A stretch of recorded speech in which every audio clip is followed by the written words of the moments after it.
Yeah, good evening, Ma. Hope I am audible. Please do confirm. Today I'm not giving video, I'll be only giving audio. Good.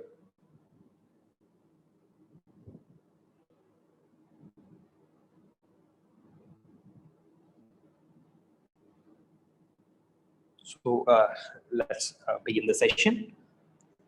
So what happened in the first session? In the first session, we tried to have a brief overview of the subject of anthropological thought, isn't it? Starting from the evolutionism to diffusionism to psychological approach to functionalism, in which we discussed about biocultural functionalism to structural functionalism.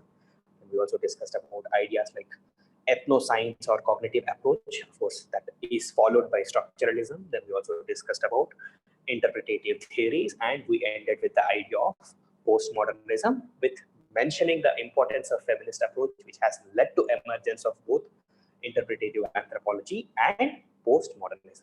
So that is the overview which we try to give. I know certain ideas like interpretative anthropology or ethnoscience, and even certain ideas related to culture, personality, school might not be more clear in the introductory session, because the time then would not permit me to discuss that in detail to give more conceptual clarity. Hopefully from today's session, as we try to go a little bit more deeper into basics, we will try to also understand the final nuances. And also from today, I'll try to focus on mentioning with you the probable areas or probable questions from the topics which we are discussing, so that it will also be helpful to the students who are attempting mains this year.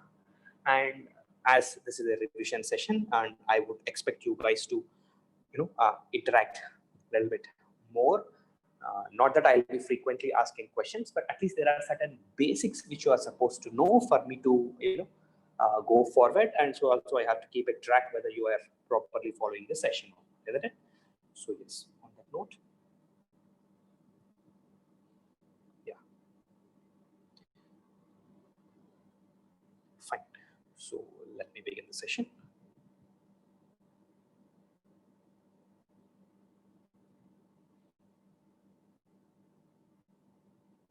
So we'll start with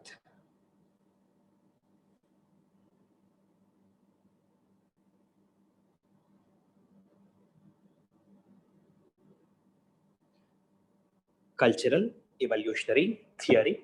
Try to remember, this is also called as theory of social evolution. So these kind of ideas are important. It is also called as theory of social evolution. And what's the characteristic feature of this theory of social evolution? It's nothing but hierarchical evolutionary model. It is a hierarchical evolutionary model. What is this hierarchical evolutionary model? It's very simple now.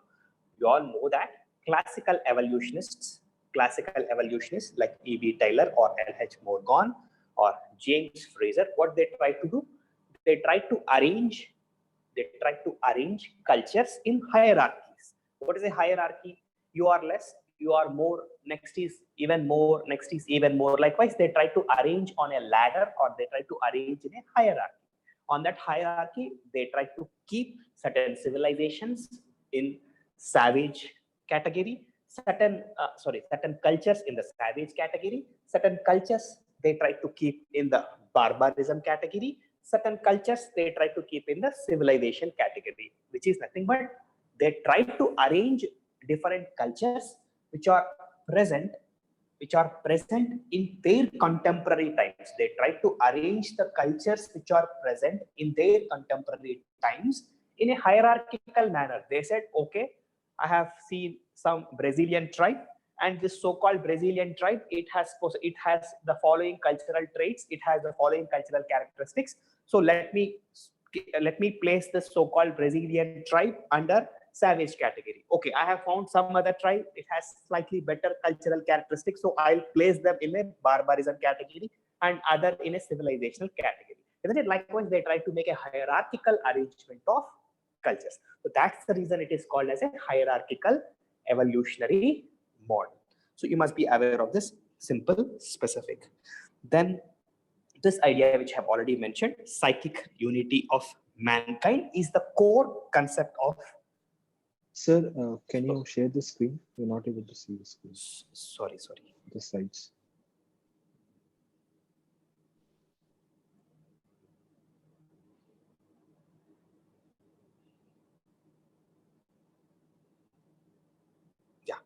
So psychic unity of man is another core concept. Core concept, why it is called as core concept? See, psychic unity of mankind, it's very simple. It's based on a premise that all cultures are capable of evolution. It's based on a premise that all cultures are capable of evolution. Why all cultures are capable of evolution? All cultures are capable of evolution because internally, all cultures, or in the minds of all people belonging to all cultures, there is the same capacity. Internally embedded in the minds of all people of all cultures, there is a similar capacity. So every culture has the possibility to evolve. Every culture has the possibility to evolve. Some cultures, they are in the stage of savagery, but eventually they also will progress and they also will evolve into barbarism stage and then into civilization stage. So this idea of psychic unity of mankind is very important to the concept, to the explanation of this social evolution theory. I know this must be very familiar concept, so let me not waste much time on this psychic unity of mankind. Another very important concept associated with social evolution is this idea of cultural survivals. See, cultural survivals, I'll give one very simple example. Say we buy, say, one expensive car. Though we buy an expensive car, what we'll do, we'll try to, attach to it some lemon, mirchi, isn't it? And that will be hanging under the car. So we think that it will protect our car.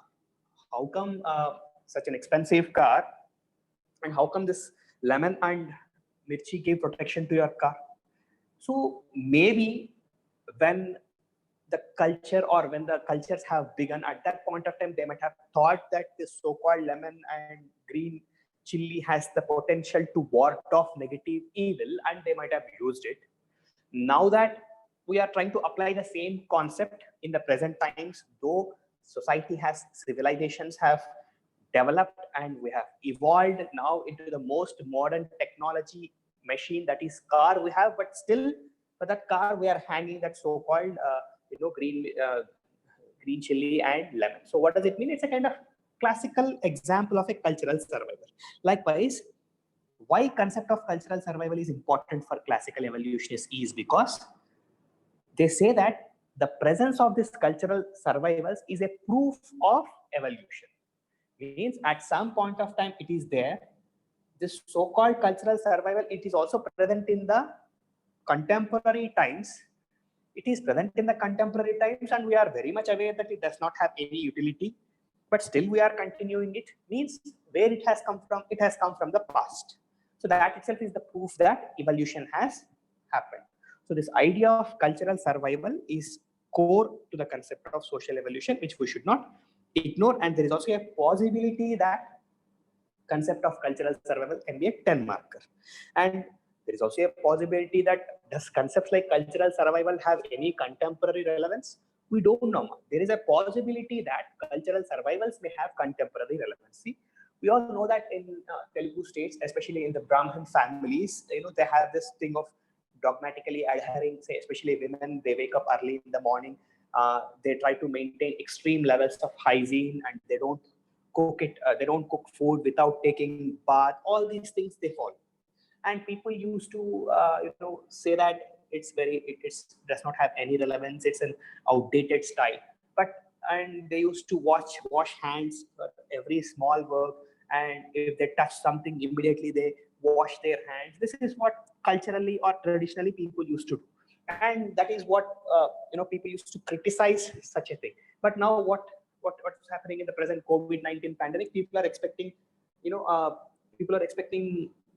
to do the same thing, right? Like people, like, say, my mom, she also used to do all this, and we used to criticize her a lot. But now it has become easy for her to follow all COVID protocols because she's doing that from long time, and for her it is natural. So we never know, some cultural survival might acquire contemporary relevance. So it's not that we have to deliberately ensure that all cultural survivals has to go. If cultural survivals remain and they does not do any harm to the society, let them remain. If the cultural survivals are causing harm to the society, then we can definitely get rid of them. So there is a possibility of such discussion on contemporary relevance of cultural survivals also. And another classical example which E.B. Taylor himself has explained is the idea of COVID. You have to mention examples like COVID, which E.B. Taylor himself has explained. So what is this COVID? You can see here in the picture, right? COVID is nothing but simple. In some societies, especially in primitive societies, when women are pregnant, or sometimes when women are undergoing labor, husband also has to imitate the pain of the women, or he has to say when women is pregnant and when she is separated and she is kept in a separate hut for the purposes of hygiene, then husband also is supposed to stay in a separate hut. He also is supposed to do fasting. He also is supposed to do certain rituals. Then if we ask why husband who is not directly related since it's the pregnancy, it's the mother who is pregnant, why a man should undergo all these?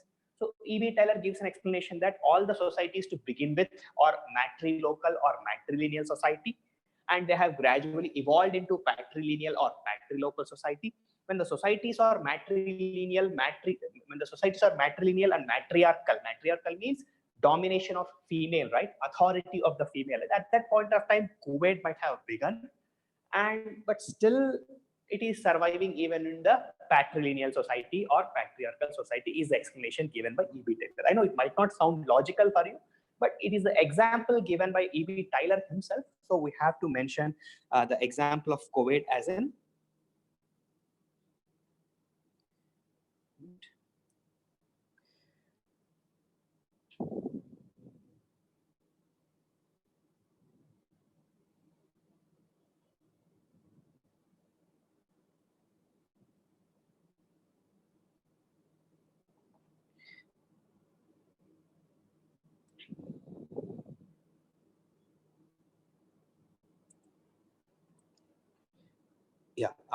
please make it a point to join in the session by 9:95.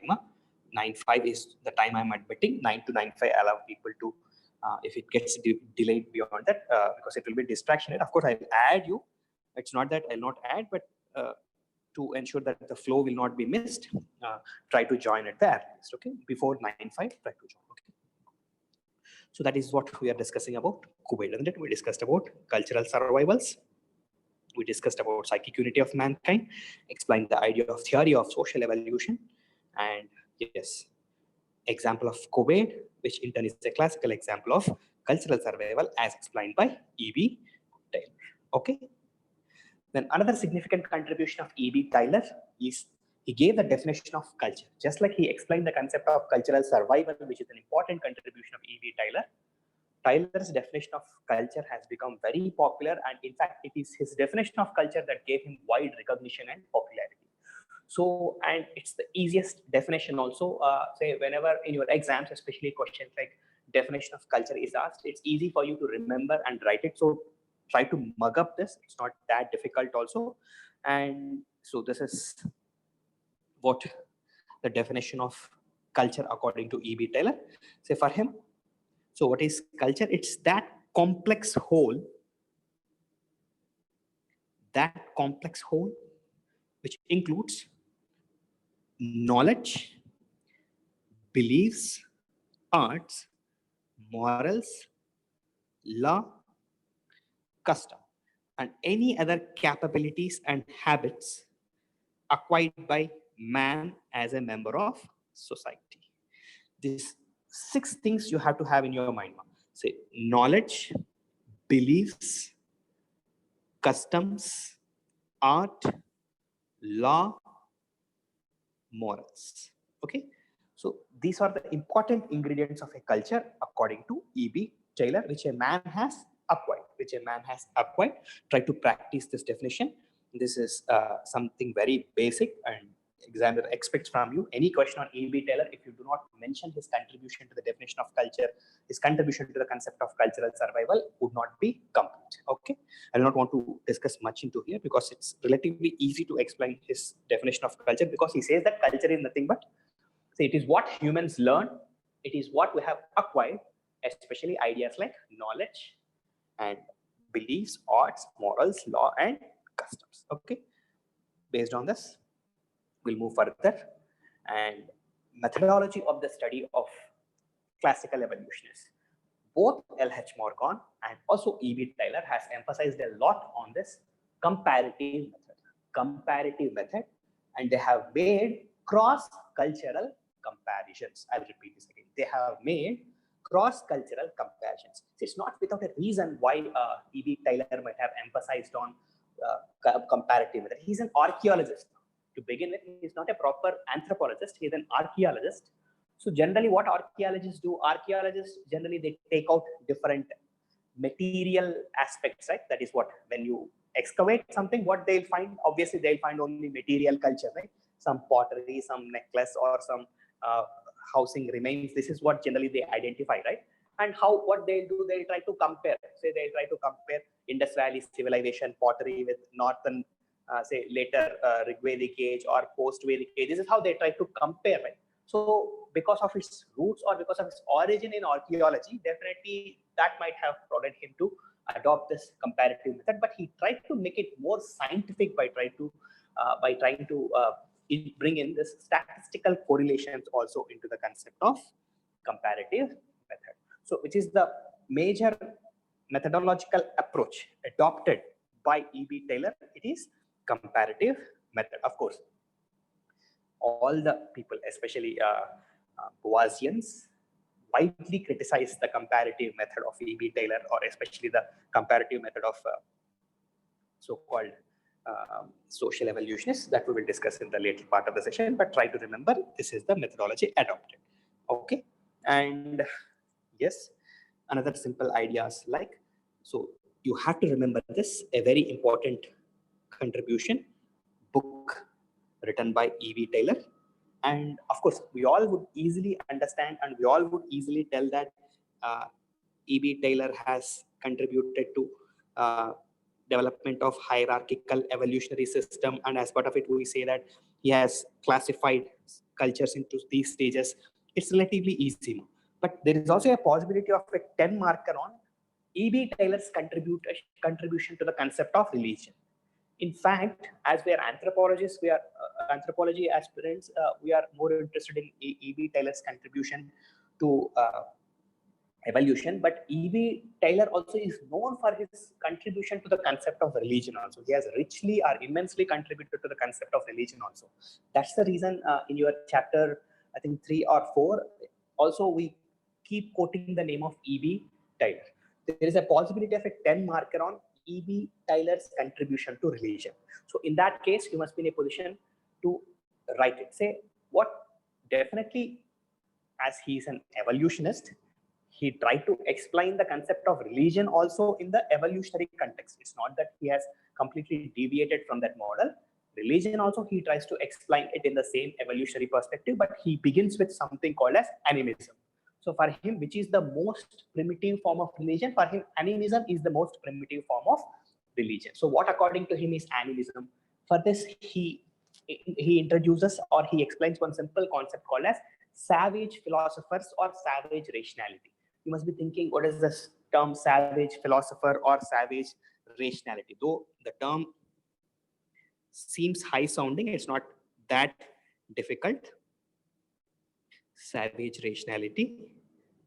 Savage rationality is nothing but, see, this primitive man, when he started understanding what dreams are, he was perplexed. He could not understand what these dreams are. And he might have observed that in the dreams, people are coming, objects are coming, animals are coming. So what he used to think, maybe there is something called as spirit or something called as soul, which is easily mobile,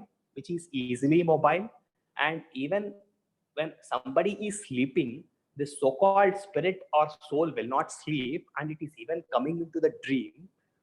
And just like my own soul or my own spirit coming in my dream, I am also getting into my dream different people, different objects, different animals, which means they also must be having some spirit, or they also must be having some soul.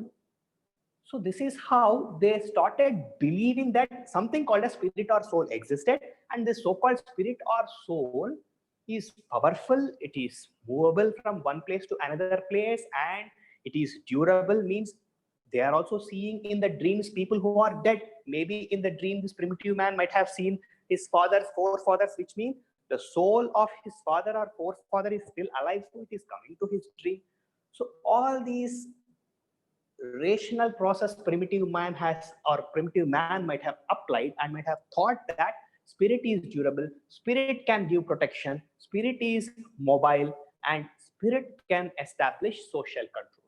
So when I'm saying spirit can give protection, when I'm saying spirit is mobile, when I'm saying spirit is durable, spirit is giving social protection, see, all these four terms, if you remember, we also use in the context of religion. So for primitive man, he must have thought that the spirit itself is something supernatural. So he started worshipping this spirit. So that worship of spirit is nothing but animism, according to E.B. Taylor. So all the story which I have told in the last 2-3 minutes is what E.B. Taylor has imagined as what primitive man might have thought as savage philosophy or savage rationality. Understood, Mo?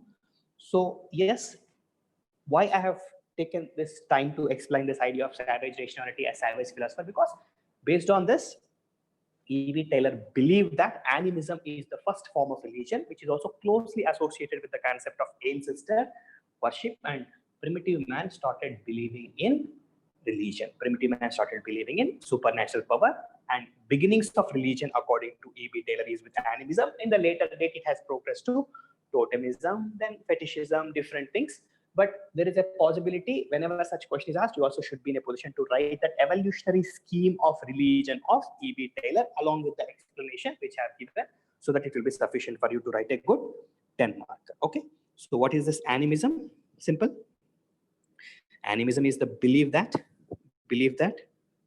all living and non-living things in the nature have a spirit. So animism was the belief system of many earlier civilization. We know that animism in earlier civilization often combined with ancestor worship.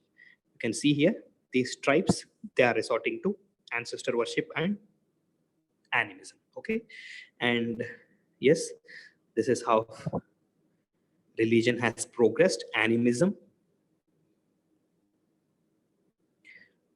totemism, shamanism, paganism, and progressed organized religion. All these things I'm not discussing because it falls in the domain of the topic of religion. Okay.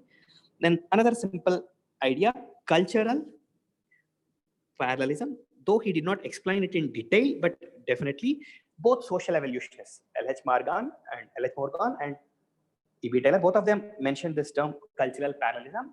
The reason why I'm talking about it is in paper 2 also we have a dedicated chapter, right? Survivals and parallels. So that's the reason I want you to introduce this concept of cultural parallelism. Cultural parallelism means, it's very simple. So let's take two different cultures. One culture, say, let's imagine Toda culture, and another culture, Naga culture. Toda culture is somewhere in Tamil Nadu, and Naga culture somewhere is in Northeast India. There is a possibility that similarities exist in both the cultures. There is a possibility that similarities exist in both the cultures. So that similarities which exist in both the culture are nothing but cultural parallels.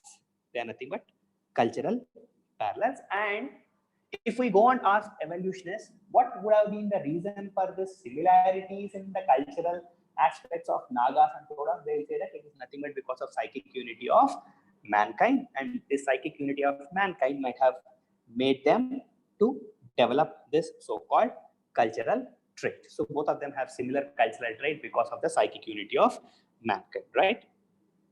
So cultural parallel concept is nothing but the development of analogous cultural patterns such as sun worship in geographically separate groups assumed to have had no communication with each other.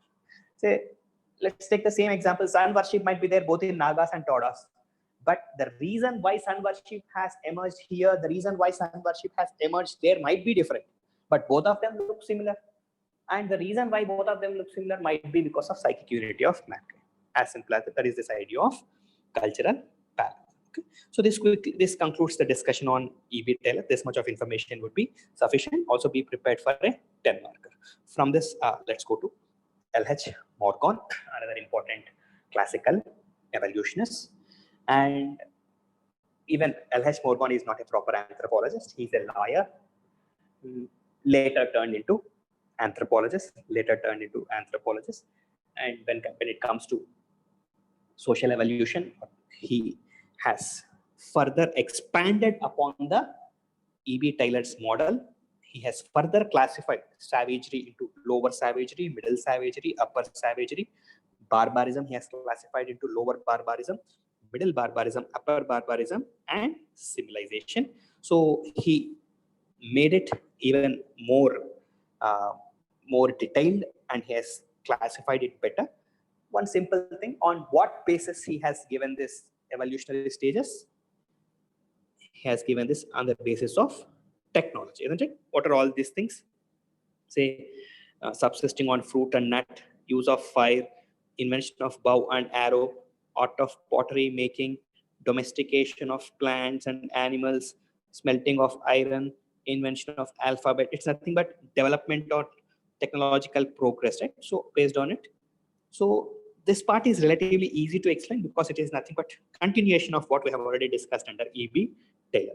But just like E.B. Taylor has made substantial contribution to the field of religion, L.H. Morgan has made substantial contribution in the field of kinship. So that can be a 10 marker, and that also has to be definitely mentioned while we are talking about. See, L.H. Morgan just did not confine to explaining evolution in the context of technology, in the context of religion. He has extended the concept of evolution into, he explained how marriage system has evolved, how marriage has evolved, or how it has evolved from the stage of promiscuity to the present state of monogamy. He has explained how families from a just a horde to the present state they have evolved. He also explained how kinships have evolved. Say, according to him, the classificatory kinship system. I'll repeat this again. Classificatory kinship system of the Hawaiian model is the earliest. Later came the Iroquois system, and later came I'll explain one moment. Later came this Eskimo system. So for him, this is how kinship has evolved, family has evolved, and also religion also has evolved, but he did not emphasize much on religion. His primary focus was on family, marriage, kinship. Family, marriage, and kinship. So definitely there can be a question on L.H. Morgan's views on family, marriage, L.H. Morgan's views on kinship. Views means it's not that something very different. He also has adopted the same style of, placing them in the hierarchical model, isn't it? Hierarchical evolutionary model, the term which I have used in the beginning of the class. He also used the same concept and tried to place this so-called family, marriage, or kinship in this so-called fold. This you have to explain in a little bit more detail. So yeah, just go through this slide once. And like I have told, just like E.B. Taylor has popularized the comparative method, even L.H. Morgan also has popularized the comparative method. So for him, what involves comparative method means very simple: identification of different stages. What is this identification of different stages? It's very simple. You take some culture X, take some culture Y, take some culture Z. I'll try to do study of culture X, and I'll tell, okay, this culture is still in the savagery stage. Okay, this culture is in the barbaric stage. Okay, this culture Z is an upper barbarism stage. So likewise, we'll try to identify different stages. Identification of different stages. Then identification of previous stages based on cultural survival. Then how should I establish that this so-called culture has evolved? Let's imagine I have a culture, and this culture I am telling it is in the civilization stage. It is in the civilization stage. Then how can I establish that this civilization has progressed from so-called savagery and barbarity, this civilization will be having some cultural survivals, right? Just like the present society, the modern society have cultural survivals, that so-called society also will be having cultural survivals. We have to establish that cultural survival, and we also have to identify cultural parallels. We also have to identify cultural parallels. Say, what are cultural parallels? Is again the same thing. Say all the civilized societies will be having some cultural parallels. Means they'll be having something to tell that this society has or this civilization has advanced. So those things are called as cultural parallels. So it's comparing 3 or 4 different societies and trying to establish stages, identify cultural survivals, identify cultural parallels. As simple as that. That is about this comparative method of L.H. Morgan. It is nothing but an extension of what we have already discussed under E.B. Taylor. And this is a very, very important slide which you have to practice when I share with you. It's not that it's not unfamiliar to you. And this is how he has explained the evolution of family. This is how he explained the evolution of kinship terminology. He said that kinship terminology has begun with classificatory kinship system and it has progressed into descriptive kinship system. Try to recollect that kinship topic, classificatory kinship, what is descriptive kinship. So you also have to learn to integrate those chapters with your anthropological thought. And he also has explained the evolution of socio-political organization. Each of this can be an individual 10 marker. L.H. Morgan's views on socio-political organization, L.H. Morgan's view on kinship terminology, L.H. Morgan's views on marriage, family. Each of this can be, we generally read up to this point and we ignore these ideas, but please do not do that. This entire diagram should be in your mind, and any question on it, it's easy to explain because he has not done something new. He explained the same traditional unilineal method he has adapted. What else? Traditional unilineal method means progressive evolution of the cultural traits is what he has explained, right? But he explained this with specific examples: family, kinship terminology, social political organization. You must be in a position to recollect and write them, and if possible, also draw these kind of diagrams in your answers. Okay. Yes, he gave evolution of material culture, family, marriage, and socio-political organization, right? And before going to James George Fraser, there is one idea which is of E.B. Taylor. He says whole human culture is one unit. According to E.B. Taylor, whole human culture is one unit. Whole human culture is one unit. So can anybody establish link between this concept and cultural relativism? Yeah. Is there any link between this idea and cultural relativism? You understood my question? For E.B. Taylor, whole culture is one unit.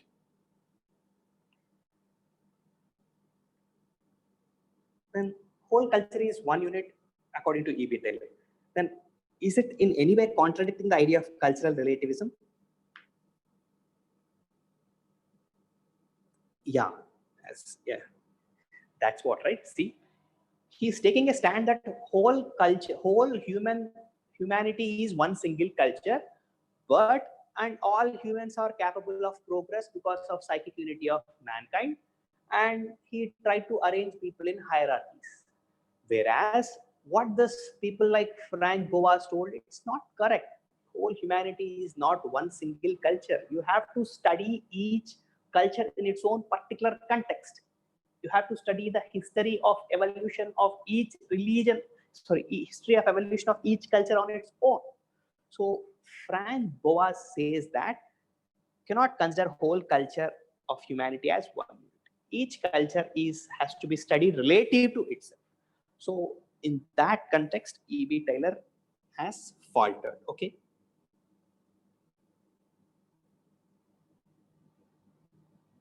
Right. Then one more thing, I'll just add to this, though it's not directly related to the idea of evolutionism, and we all must be thinking, right?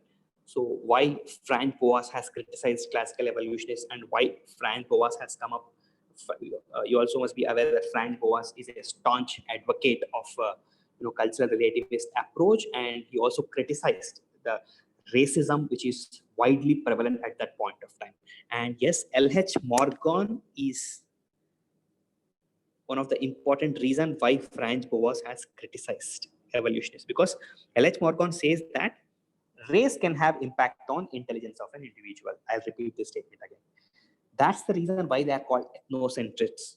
They are called ethnocentric philosophers. The reason why they are called ethnocentric philosophers is they believe that races will have a bearing, races will have a correlation to the development of the civilization. Okay, this simple point you must be aware. And yes, even Karl Marx and Frederick Engels got inspired by L.H. Morgan, and they have come up with this concept of primitive communism. Karl Marx and Frederick Engels opined that all the present capitalist society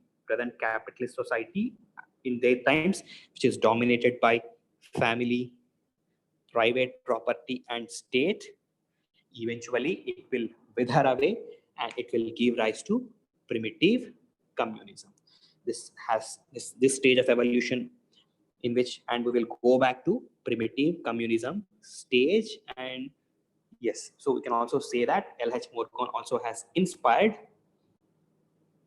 people like Karl Marx and Frederick Engels. And this is the important book written by Frederick Engels, inspired by L.H. Morgan. Try to remember the name of the book written by L.H. Morgan also. Okay. On this note, we'll go to James George Frazer, or James Frazer, popularly called as. So his most important contribution is the concept of, is this book, Golden Bough. He has not done much significant studies on kinship or marriage or family or nothing as such. His important contribution is nothing but he explained the idea of magic, religion, and science. I think for our exam, in our exam point of view, that's the only thing that is important. But if you are studying in the context of religion topic, he also has richly contributed to the idea of totem and taboo. If your time permits, read it today itself. He also has contributed richly to the concept of totem and taboo. It's not in the mandate of anthropological thought, I'm not discussing here.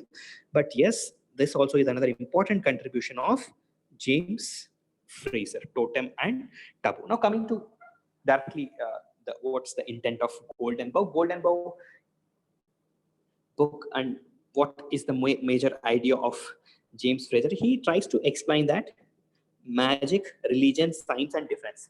Most primitive among these three is magic. See, because humans want to take a control of the supernatural, because they have belief in the spirit. So if you observe in the magic, you might have seen, right, in many Telugu movies also, always attempts are made to control the supernatural power in case of magic. But that's not the case of religion, right? In religion, we pay obeisance. We pay obeisance means we beg, we beseech. Beseech means we beg, we ask, or we ask them to pardon to God, isn't it? That's the difference. Whereas in case of magic, what magical practitioners they'll try to do, they'll try to control the supernatural. So according to Frazer, in the stage of evolution, magic comes first, and at later point of time, as technology has evolved a little more, people believed that magic is not possible, so they started believing religion. And according to him, as the technology progresses, as the humans become more knowledge, more evolved, and more rational, then they'll try to adopt science in total, and they'll gradually get rid of both magic and science. Or there is magic and religion, or there is a possibility that religion might coexist with science, but science is the one which will ultimately dominate the society, according to James Frazer. Of course, in our syllabus also, in the religion chapter, we have magic, religion, science distinguished, and also inspired by Frazer. Malinowski also has contributed richly to the idea of science, magic, and religion, which you will study in the chapter of religion. But in anthropological thought perspective, these are the ideas which you are supposed to be aware. Okay, difference between magic and science, difference between magic and religion, difference between religion and science, and differences between magic, religion, and science. I'll just discuss now magic and religion. Very simple. in some cultures, magic is inseparable from religious beliefs, while in others it is seen as completely separate practice. Especially like in Indian civilization, now we also have some magical practices which coexist, which coexist with the religion. Say, for instance, you might have seen this is Sri Yantram, right? Sri Yantram actually it's tantric cult. It's actually a tantric cult or magic cult. But often in mainstream Hindu temples also you find this Sri Yantram. You find this Sri Yantram, right? So likewise, the distinction between magic and religion is not totally uh, it's like not clearly demarcated in societies like India, but there are certain societies in which magic is completely, especially the monotheistic religious societies like Western Europe or USA, completely magic is ridiculed, and any magic related rituals or magic related practices are completely uh, not taken into consideration. In fact, they are seen with contempt. Any adoption of magic related or any rituals related to magic. See, even Indian society, even today, though we worship gods, but still, if child gets a chicken pox, what would people resort to? People, generally, your moms, like, you guys might not be aware, but yes, in my times, like, my moms used to take us to some local priest. He is not actually a religious priest like a regular pujari, but he is the one who is specialized in warding off this negative evils and all. And so these are the kind of things. So there is this distinction between magic and religion is not clearly demarcated in case of primitive societies. Okay, I'm not going into much into this because it falls in the domain of the chapter of religion. So with this, I want to conclude this evolutionism and move on further into the idea of diffusionism. Okay. So before going on, before explaining the concept of diffusionism, so now quickly tell me the names of people who has contributed to British School of Diffusionism.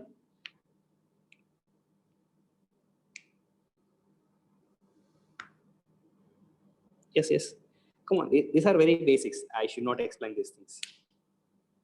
People who British School of Diffusionism. Okay, Smith, Perry, and Rivers. WHR Rivers also. We should not ignore the contribution of WHR Rivers. Okay. Then, okay, quickly tell me the names of German Austrian School of Diffusionism. German Austrian School of Diffusionism. Yeah, tell all at one place at one time. Okay. Graebner. Okay. One important name. Yeah, Graebner, Schmidt, Frobenius also is important. Right? Rachel, Frobenius, Graebner, Schmidt. Okay, good. Then American School of Diffusionism. American School of Diffusionism. Yeah. Okay. Boas, you want to include under American School of Diffusionism? Okay. Yes, definitely. Boas also has to be included under American School of Diffusionism because he is the inspiration for American School of Diffusionism, no doubt. And of course, Clark Whistler and Alfred Kroeber. Both of them are actually the students of Franz Boas. Good. Not bad. Your memory is good. So on that note, so going a little further. So what is the core tenet of this diffusionist? According to them, all societies change as a result of cultural borrowing. All societies change as a result of cultural borrowing. And yes, this thing I have already mentioned, people borrow from others because they are basically uninventive, and there is existence of several different cultural complexes. That is what we will discuss now, cultural complexes. So first we are going to talk about Elliot Smith. Elliot Smith. And so what, according to Elliot Smith, he is also called as extreme diffusionist. Extreme diffusionist. Definitely there will not be a separate 10 marker on British School of Diffusionism because it is now uh, that concept is not taken seriously. It is now dumped. Extreme diffusionist or pan Egyptologist. Pan Egyptologist, because he believes that Egypt is the center of the world. Egypt is the center of the world, and yes, you can see it here. All cultural traits, they started from Egypt, and from Egypt they have migrated to different parts of the world. As simple as that. Nothing much to read or nothing much to get confused also.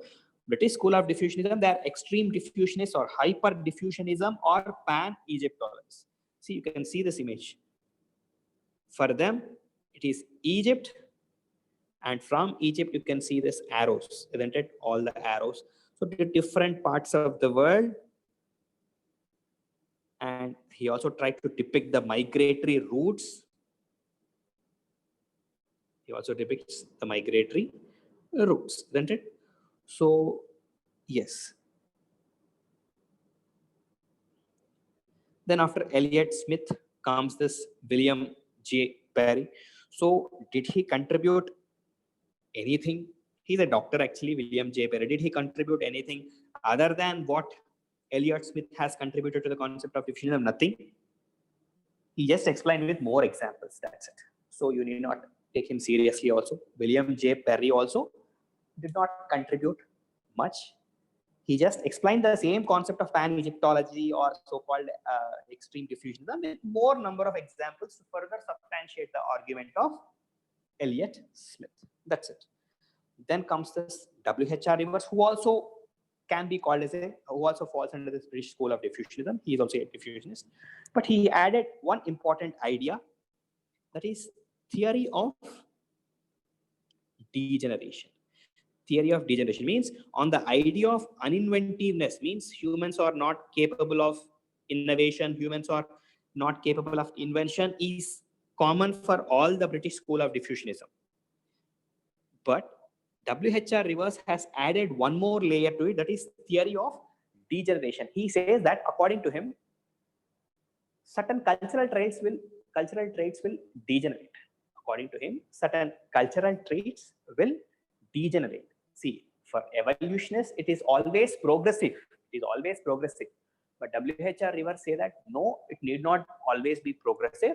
Certain cultural traits will degenerate also. And he gives one example of the same Melanesian society. Try to remember, he did extensive studies in the Melanesian society. And in his studies of the Melanesian society, what he tries to explain is that, see, this Melanesian people also, they would have come from somewhere else because they believe in the concept of diffusionism, this so-called diffusionists. And how they had come, they would have come by using some canoes. Canoes means, small sized boats. But there are some Melanesian islands which does not have canoes at all, which means these people at one point of time, they know making canoes. And by using these canoes, they might have come to the present island. But now that they have forgot, means that their cultural trait of manufacturing of canoes has got degenerated. Now they are no longer in a position to manufacture canoes. So this simple example is sufficient to explain the idea of theory of degeneration. Another important reason why W.H.R. Rivers is important is he's part of this Torres Strait expedition. He's part of this Torres Strait expedition, and just because of the reason that he's part of Torres Strait expedition, it's not. The Torres Strait expedition tries to counter the so-called argument taken by L.H. Morgan that there is linkages between race and civilizational development. There is linkage between race and technological development. The Torres Strait expedition, which is a field level expedition, that to interdisciplinary field level expedition, they try to prove that race has nothing to do with intelligence. Race has nothing to do with technological development. I'll say this again. Why Torres Strait expedition is important? First of all, it is an interdisciplinary expedition wherein anthropologists, psychologists, and sociologists all went together. Geographers went together and they tried to conduct research in the Torres Strait Islands, and they tried to counter the argument of L.H. Morgan that races have bearing on technology, races have bearing on civilizational development. In that context, W.H.R. Rivers is important. Another reason why W.H.R. Rivers is important, he also has studied. So which tribe in India W.H.R. Rivers has studied? Yes, very good. Yes, he has studied Todas, isn't it? He has studied Todas.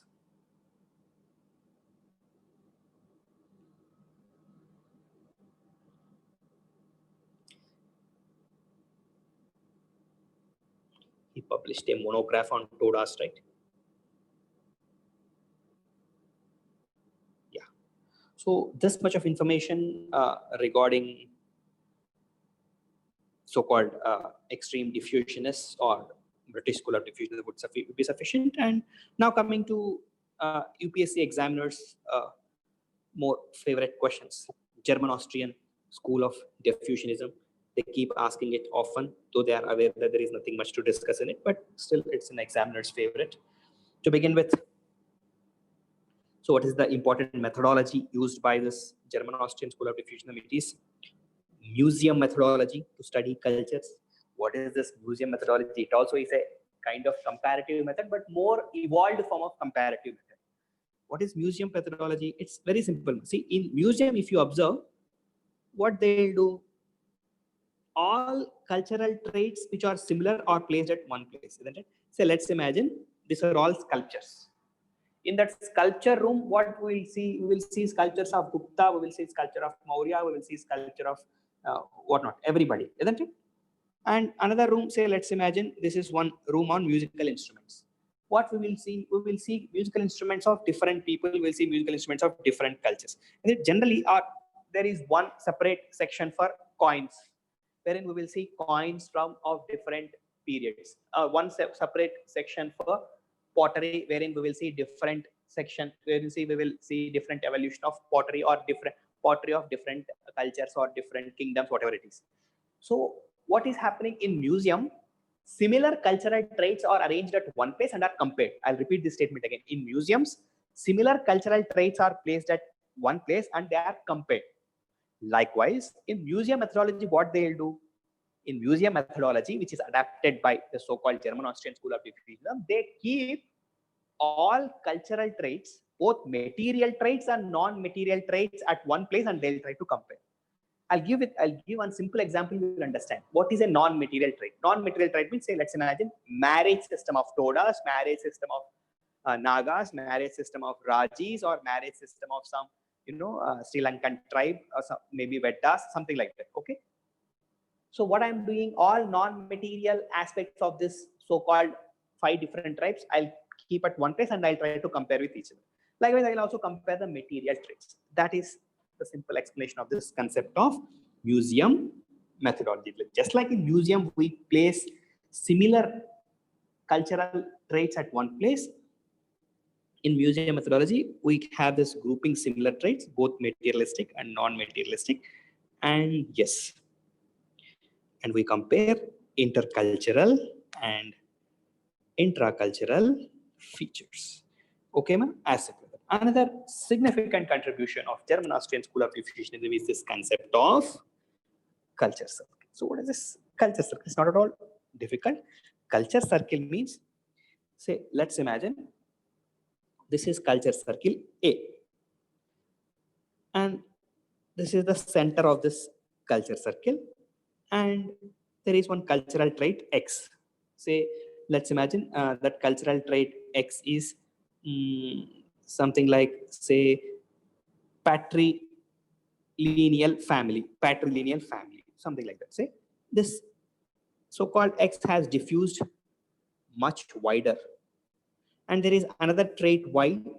When compared to this, it might have diffused less. Another trait Z, which might have diffused even less. Another trait Y, and say another trait A, it might have diffused even less.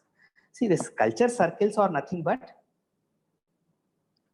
these are the places and these are the boundaries up till which particular culture, particular cultural trait, they get diffused. As simple as that. That is this idea of culture circle. And they gave one high sounding name to it, Kulturkreis. It's a German term, culture circle. And culture strata is another word they use. So what is this culture strata? Culture strata means, see, culture circles, if we try to map this culture circles on a paper, so we can also arrange this, say, let's imagine in this particular area,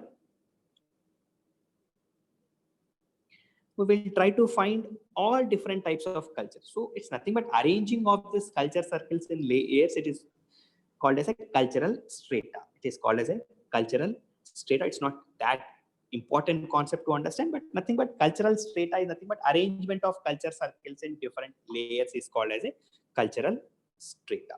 So that is the simple concept of culture circle. And to begin with, we'll start with Razel.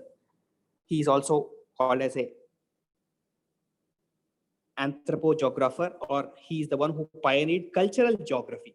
Isn't it? See, they have to have the so-called diffusionists, they also have to have knowledge about geography, right? They have to have knowledge about geography, because what they are studying this trait has diffused from a place called X to a place called Y to a place called Z, which means they are talking about places. Talking about places means they are nothing but they are talking about geography, and they are also talking about migration or movement of people. As simple as that. Then Razel has also given another interesting concept called as, by studying the bow shaft, he has given, to establish and to explain the concept of diffusionism, he has given a concept called as criteria of form. He has given a concept called as criteria of form, and this criteria of form is also called as criteria of quality in the later date by Grabner. You must be thinking, what is this criteria of form, criteria of quantity? Not at all difficult. Say, what according to Razel is the evidence of diffusionism? Say, let's imagine these are three different arrows. This arrow of Todas, this arrow of Nagas, this arrow of some Veddas. So what would be the evidence for me that diffusion has happened between these people? See, evidence for me that diffusion happened between these three people is not presence of bow and arrow. See, presence of bow and arrow is something very basic, something very important. Maybe there is a possibility that those people might have developed it on its own, or that's not the proof of diffusionism according to them. For Razel, proof of diffusionism is things which are not so important. Say, if the similarity, say, let's imagine this is the feather of the arrow. This is the feather of arrow. This is the feather of arrow. So if the feathers of arrow are also similar, or say if the way in which the string is tied is also similar, likewise, certain things which are non-essential in nature, if they are also similar, then it is more authentic proof of diffusionism. It is more authentic proof of diffusionism according to Razel. As simple as it. So criteria of form or criteria of quality means, see, just because these three arrows are looking more or less similar, but they are not same, doesn't mean that diffusionism has happened. But imagine if something like A, if it also has similar feather, then there is a possibility that we can establish that diffusionism has happened. So he found similarity between West Africa and Papua New Guinea. He studied the bow shaft of West Africa and Papua New Guinea, and he has found that even certain non-essential characteristics are similar between West Africa and Papua New Guinea, and that's how he arrived at this concept of criteria of form. Then what Leo Frobenius has done, did he do anything new? Leo Frobenius did not do anything new. He added one more idea. What idea he had added? Criteria of quantity or geographical statistics is the idea he has added. Means, say, when I'm comparing, say, let's imagine I'm comparing an arrow of A, B, and C, more the number of similarities, more quantity, more the number of similarities, more the possibility of establishing the diffusionism as an evidence. I'll repeat it. More the number of similarities means, say, arrowhead is looking similar, arrowhead is looking similar, feather is looking similar, shaft height, shaft width, shaft shape is looking similar. Then there is a possibility three things are matching, three or four things are matching, five things are matching. It is quantity, right? So criteria of quality is established as criteria of form by Razel. Frobenius has extended the concept and he called geographical statistics. Say, let's compare canoes of two different places. So let's imagine this is canoe of Indonesia and this is canoe of, say, some Papua New Guinea or canoe of West Africa. if I compare between both, if I see more the number of similar characteristics, then there is a possibility that, or I can prove that diffusionism has actually occurred. So that is the simple idea of Leo Frobenius. He has extended the already existing concept of Ranchel. Okay. Then comes, and he has mentioned one more important idea, that is the traits which get diffused will get themselves adapted to local needs. And he also has mentioned the idea of disappearance of traits as explained by WHR Rivers. So this is about two important people of German Austrian School of Diffusionism. One is Reisel, other is Frobenius. Then comes very important guy, that is Fritz Graebner. So what he did, Fritz Graebner is the one who has named criteria of form as criteria of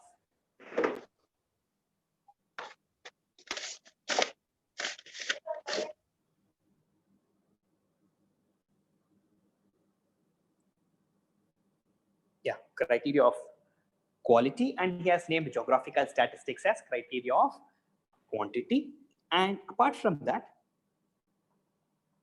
for instance, both Razel or Frobenius, their studies are largely theoretical, and they have studied very limited number of cultural traits. Graebner has extended this concept. Has widened this concept, and Graebner actually tried to explain in the context of cultural complexes. He said that, see, it's not that one or two or three cultural traits will get diffused. It's the whole mass of cultural complexes. See, what is cultural complexes according to him? Say, cultural complexes means different traits. Group of traits put together are called as a cultural complex. Then you must be thinking, what is this cultural complex and what are cultural traits? Say, let's imagine, for your simplicity of explanation, I'll tell you, there is a culture complex called as bow and arrow complex. Or to make it even more clear, say,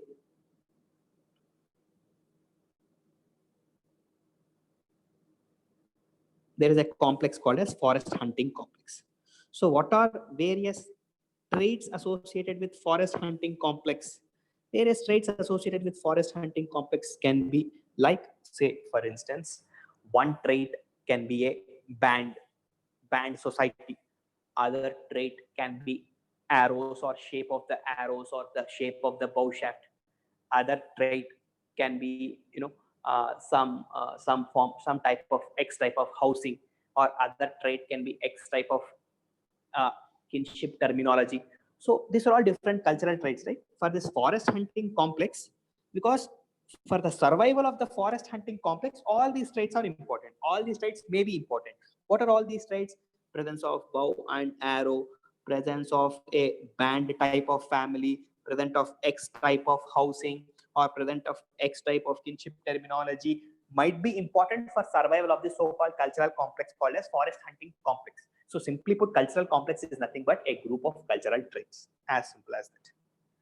Cultural complex is nothing but a, say, he has WHR Rivers also tries to explain this by giving an example called as buffalo complex among todas.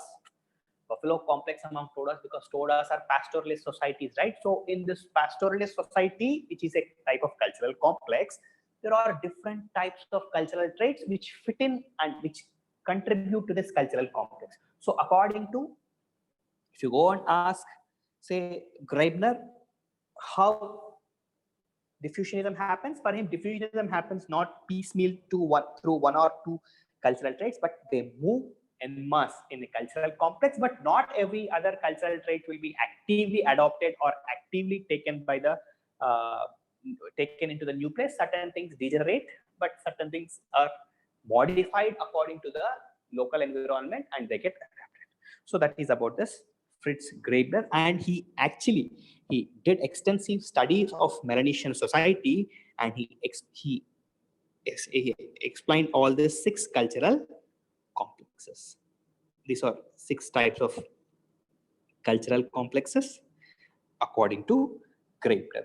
Do not try to understand what this cultural complex is, beyond the scope of our exam, if you remember these names and if you understand the concept of cultural complex, that would be more than sufficient for you, right? Then did Wilhelm Schmidt do anything more, or did he improve upon? Actually, he did not improve upon much, but he tried to construct the culture circles for entire world. He tried to construct culture circles for entire world. So this this completes the discussion on German-Austrian School of Diffusionism. So German-Austrian School of Diffusionism, they also believe in the uninventive nature. They also believe in the uninventive nature of the human society, and they also have adopted comparative method, but it's a more sophisticated form of comparative method. That is this museum methodology. This is museum methodology, and they explain the concept of culture circles and culture strata. Ratzel explain the concept of criteria of form. Then Frobenius explain the concept of criteria geographical statistics. And yes, Greibner has renamed it as criteria of quantity and criteria of quality. And Greibner also has actually given the real world examples of cultural complexes. Cultural complexes are nothing but group of cultural trait, and cultural complexes are nothing but these are the traits which get diffused from one place to another place, right? So culture circle is a place where one trait getting diffused. It is a place, culture circles are the places from which the traits will get diffused. Traits will get diffused.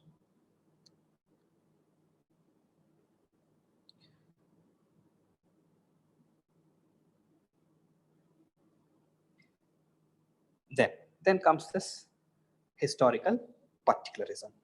So can somebody quickly tell me what is the relationship between historical particularism and American School of Diffusionism? Why after British School of Diffusionism and German-Austrian School of Diffusionism, I am discussing historical particularism before going into American School of Diffusionism? Anybody? Can you try to answer the reason why we are discussing historical particularism before? Of course, Boas is one reason.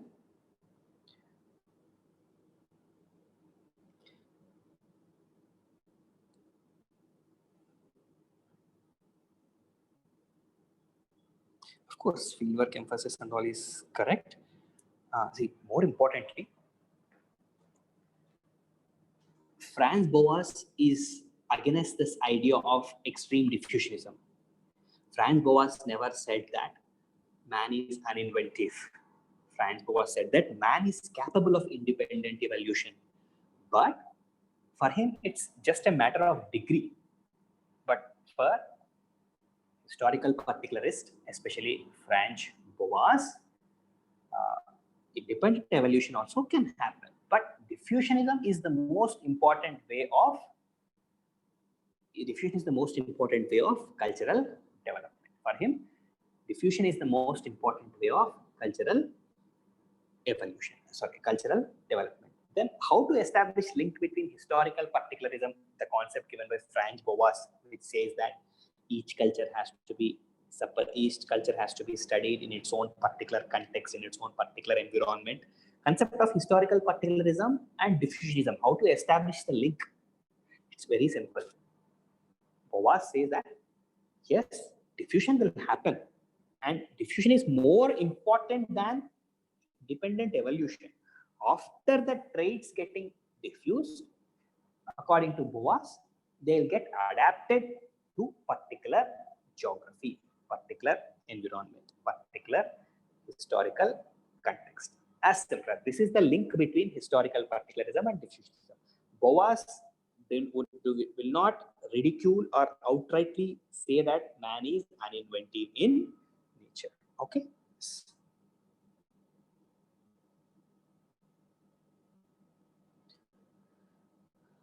Then, of course, so historical particularism, we all know, it's led by anthropologist Franz Boas,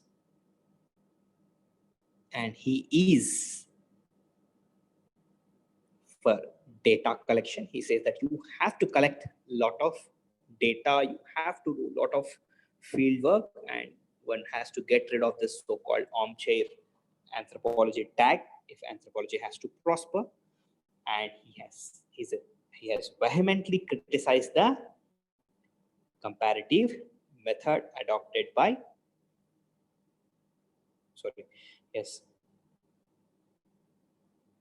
vehemently criticized the comparative method of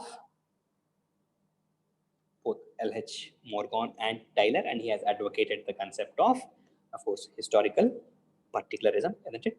Then, yeah, what is this?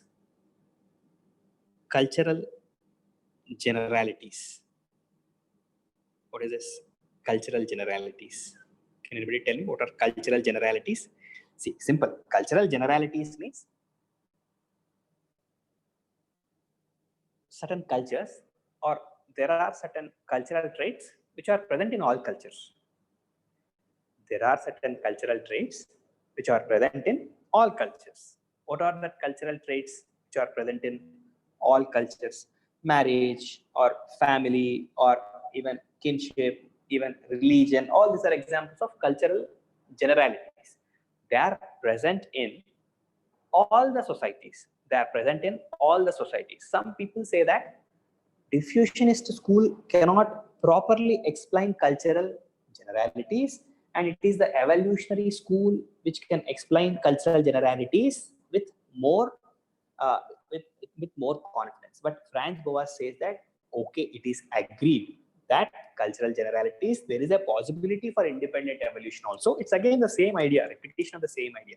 But according to Boas, even the so-called cultural generalities might have got diffused, but they might have been suitably adopted to the local history, local environment, local geography. As simple as that. Okay, ma? Yeah. Then, say, for instance, this is one good example of a cultural generality. Totems, totem poles. You all must have been read about this totem poles, right? So, what is a totem pole? A totem is a being or object or a symbol representing an animal or plant, and it serves as an emblem of a group of people, such as a family or clan. See, this is one type of totem, and this is one type of totem. Though there are different totems, and the reason why this totem has emerged in this society might have been different from the reason why totem might have emerged in this society. But the idea of having totem might have been diffused. Idea of totem might have got diffused, but factors that led to further refinement, factors that led to further popularization might have developed in the local context. As I'm repeating the same idea, I'm not quoting anything new. So that is about this historical particularism, which has inspired American School of Diffusionism. Okay, so these simple thing, I'll just quickly quote: direct fieldwork is essential. And yes, according to him, each culture is to some degree unique. He did not believe in one culture for entire humanity. Ethnographers should try to get views of those being studied, not their own view. In this, Franz Boas is also emphasizing the importance of emic view, though he did not use the term, but yes, he has pioneered the emic view, and we should not ignore his contribution to linguistic anthropology, because he has given a lot of importance in understanding and documenting the native language. Yes, he is not just a pioneer in fieldwork tradition, or he has not beginner of fieldwork tradition or popularizing of the fieldwork tradition. He has also, for linguistic anthropology, also has to trace its roots to Franz Boas's emphasis on studying of the native languages, and his emphasis on understanding the natives' perspectives and rich collection of data is something which we should not ignore. Okay. Then coming to American School of Diffusionism, we have two important people. One is Clark Whistler and other is Alfred Grober. And Clark Whistler, he has given this idea: culture traits, culture complex, and culture area. Culture traits, culture complex, you already know. So what is culture area according to him? Say, this is one culture area. Say, you can see here, right? This is one culture area. This is one culture area. Actually, this study of Africa, this development of cultural areas of Africa is done by Melville Herskovits. He's actually the student of Franz Boas. Can you see this? These are different culture areas where, all group of cultural traits will become one and become a culture complex. Group of culture complex will become one and in turn will become a culture area. And what are the factors that determine the boundaries of a culture area? It is the environmental limitations. According to them, it is the environmental limitations. So beyond that, there is a possibility that cultural complexes will not diffuse, because even if these cultural complexes diffuse into the next area, they would not be suitable to that environment. I'll tell this again. Group of cultural traits will become cultural complexes. Group of cultural complexes will become culture area. Why cultural complexes of one culture area are different from cultural complexes of other area? So what is the factor that is limiting? It is nothing but environment. Environment of that particular area has encouraged the formation of these cultural complexes. So even if they diffuse to contiguous or surrounding cultural area, there is a possibility that they might be rejected or they might not be adopted. Based on that principle, they have developed this culture areas. This is another culture area which is developed in USA by Clark Whistler. See, these are the different, this image is not clear actually, but these are all different cultural areas. This is one cultural area. This is one cultural areas. This is one cultural area. And yes, this is the culture area of entire world. Culture areas of entire world has been defined. Actually, the person who has given this, he is not mentioned in our syllabus, so I'm not quoting his name. But yes, a culture area classification of entire world also has been developed. So if I ask you one simple question, does concept like culture area have any contemporary relevance? Yeah, of course. It has inspired Edward Sapir and also Levi Strauss. I agree with you. Is there any contemporary relevance to the concept like culture areas? What kind of contemporary relevance?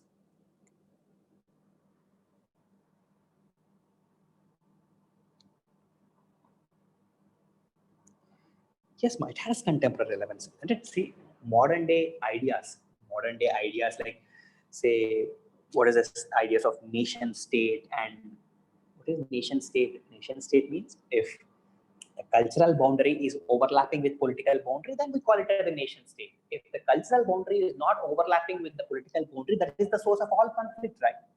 So whether it is the Kurdistan conflict which is happening, or whether it is the greater Nagaland demand by Nagas, all these are examples of ethnic conflicts which are happening because the political boundaries are not matching with the cultural boundary. So yes, even today concepts like culture areas are important to recognize and to identify the places where people with similar cultures, similar ethnicity are actually residing, so that it will help us in better determining the political boundaries, so that there will be less friction and less conflict in the world. So yes, concept like culture areas are relevant even today. Just try to read this and I share the document with you. They can definitely help us in resolving conflicts. Yeah. So to conclude, there is one more simple idea that so Alfred Kroeber has further extended the idea of Whistler. He said that if this is a culture area, the center of the culture is called as culture center, and the periphery of the culture center is called as cultural margin. And he also renamed the term culture center as cultural climax. Cultural climax means, say, this is the place where maximum occurrence of cultural traits will happen. Maximum occurrence of cultural traits will happen. So what is this idea of maximum occurrence of cultural traits? So let's imagine Tirupati is the temple town. Tirupati is the temple town, and let's imagine now we are 700 years before, maybe somewhere in 1380, and all the cultural aspects related to Hinduism will get diffused from Tirupati. So what is the cultural climax in this cultural area? It is Tirupati itself is the cultural climax, because it is at this place where you will see maximum number of trades will be seen. Maximum number of cultural traits will be seen. So let's imagine Rayalaseema is the culture area, and say Tamil Nadu is another culture area. So as you move away, or as you move to the periphery of the Tirupati, say let's imagine as you move to maybe say Kurnool border, or where Mahbub Nagar starts, till Kurnool itself is the culture margin. You will see less number of cultural traits.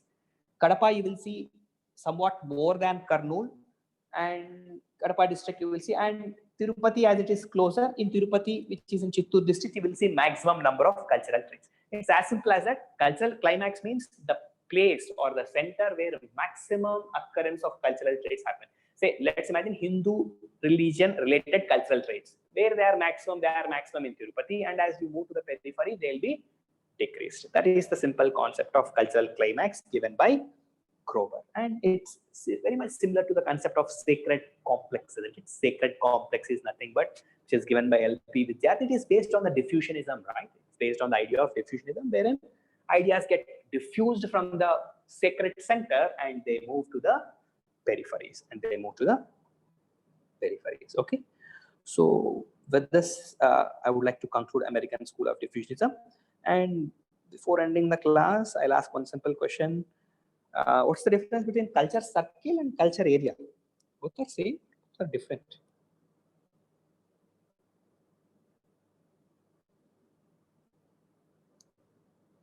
Come on, after listening so much, you must be in a position to tell this.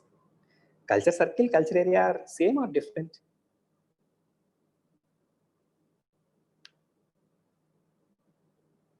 Yeah, more culture traits are in culture center. Yes, ma'am. Yeah, no doubt in that. Now my question is, same? No, they are not same. They are not same, ma'am. Yeah.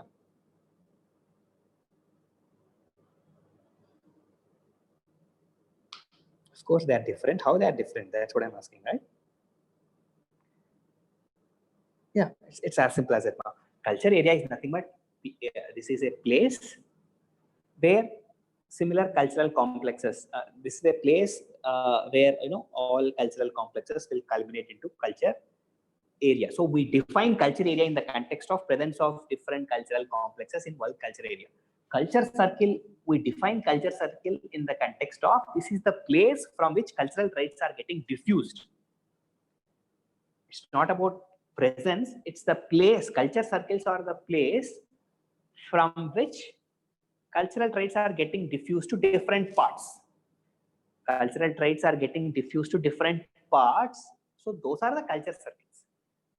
Culture circles are the places or the geographies from which cultural traits get diffused to different parts. Culture area is nothing but it is the place where similar cultural complexes, it is the place all cultural complexes which are somewhat similar, which are limited by the environment or located. Okay. Yes. So that is the simple difference between. Let's not link both, Makirti. Like circle is part of area. That's beyond the scope of our discussion, because culture circle concept is given by German Austrian School of Diffusion. They say that these culture circles are the place from where diffusion will happen.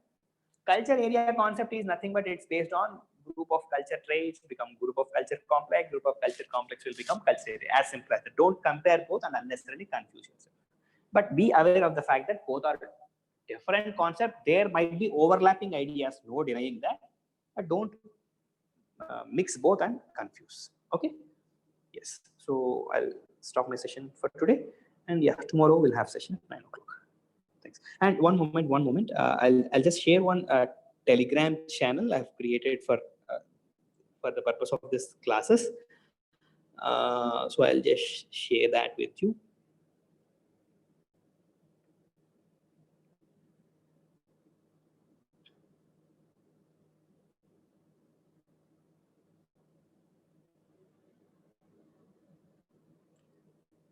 I don't know how to share this. I think. Okay, tomorrow I'll try to share it. Okay, I'll stop my class for today.